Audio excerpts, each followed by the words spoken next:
అందరి వాడు ఆయన అవకాశం కల్పిస్తే బాగుంటుంది అని చెప్పి సూచించడం జరిగింది.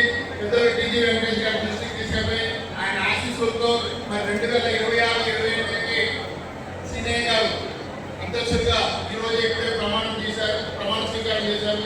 వారికి శుభాకాంక్షలు తెలియజేసుకుంటూ వారి కార్యవర్గానికి అందరికీ కూడా శుభాకాంక్షలు తెలియజేసుకుంటూ వారి హయాంలో నంద్యాలలో అభివృద్ధి అనేది పరుగులు పెడుతుందని నేను స్వయంగా చెప్తున్నాను. ఎందుకంటే పని చేసే వాళ్ళకు ఎట్లా ఉంటారనేది నాకు తెలుసు.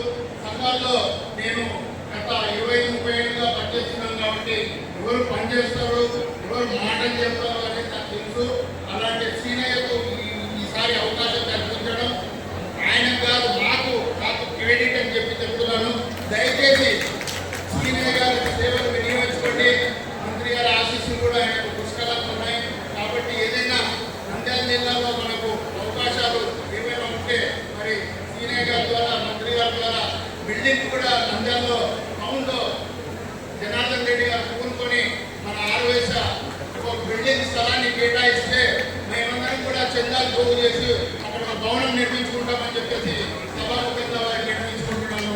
అలాగే మనకు టీవీ భరత్ గారు కూడా మంత్రివర్గంలో ఉన్నారు.